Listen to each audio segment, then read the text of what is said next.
Hello everyone, I am Suchita Mori.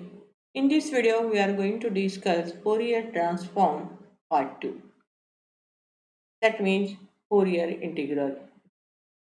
Now, Fourier integral, we have these three formulas. First formula for Fourier integral, second formula for Fourier cosine integral. In these Fourier cosine integrals, only cos terms are there, and in Fourier sine integral, double integration is there and sine terms are there. Now, whenever the function is even function, we directly find out for Fourier integral, we find out Fourier cosine integral. Now, we discuss problem on this. Using the Fourier integral, show that integration this value d omega equal to pi by 2 e to the power minus x where x is greater than 0. Now here using Fourier integral but here sine values are given, therefore we use here sine integral. Therefore by using Fourier sine integral,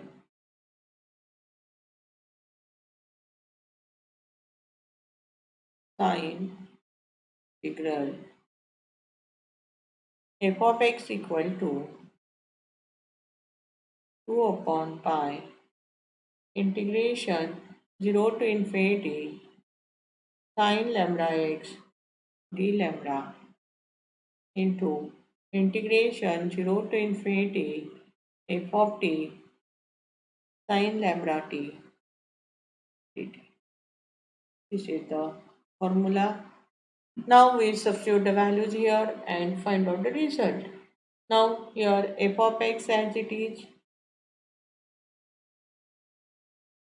equal to 2 upon pi integration 0 to infinity sin lambda x d lambda into integration 0 to infinity f of t. F of t is pi by 2 e to the power minus t.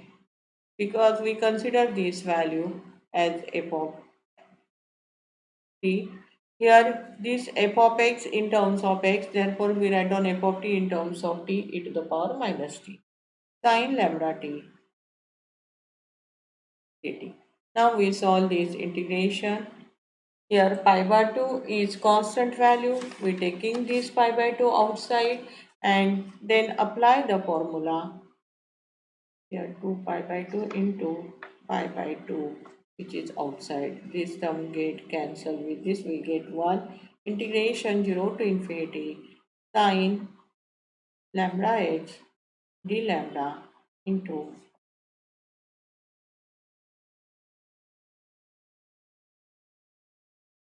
then we write down this d lambda after the integration value.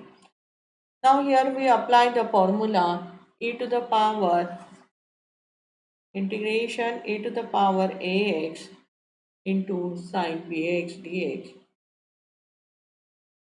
equal to e to the power ax upon a square plus b square a sine bx minus b cos bx. Now here a equal to minus 1 and b equal to lambda. Therefore we get e to the power minus t a square, that means 1 plus lambda square, then a minus, then sine lambda b minus b means minus of lambda cos of lambda t. And if we substitute here limits 0 to infinity and here then we write down the alpha terms.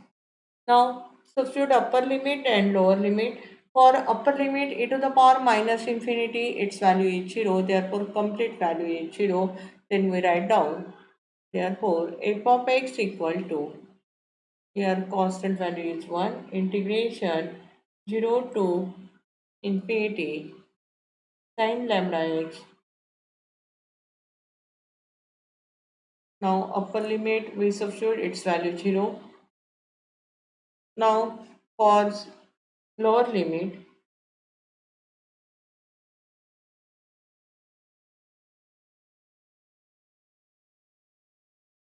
e to the power minus of 0, that means its value 1, 1 upon 1 plus lambda square, and then in term sign of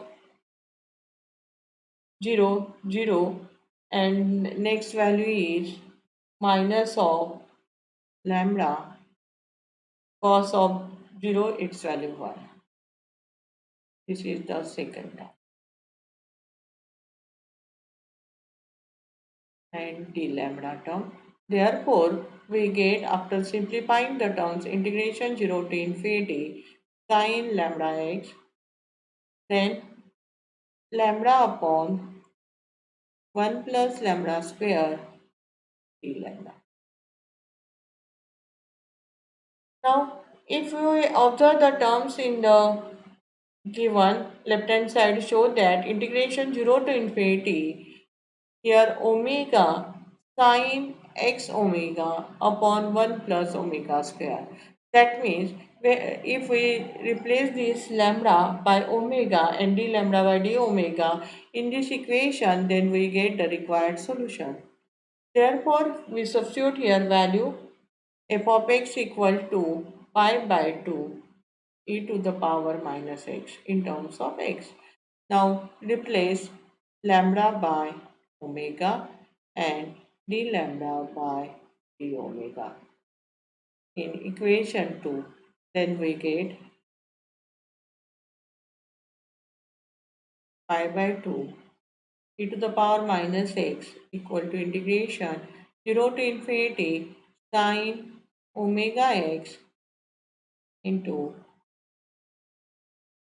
omega upon 1 plus omega square d omega. Therefore, the last answer is integration 0 to infinity omega sine omega x. We write down first this right hand side upon 1 plus omega square d omega, its value equal to pi by 2 e to the power minus x, which is the required solution. In this way, we solve the problems of Fourier integral, Fourier cosine integral, and Fourier sine integrals. We apply the formulae according to we find out a required result. Thank you.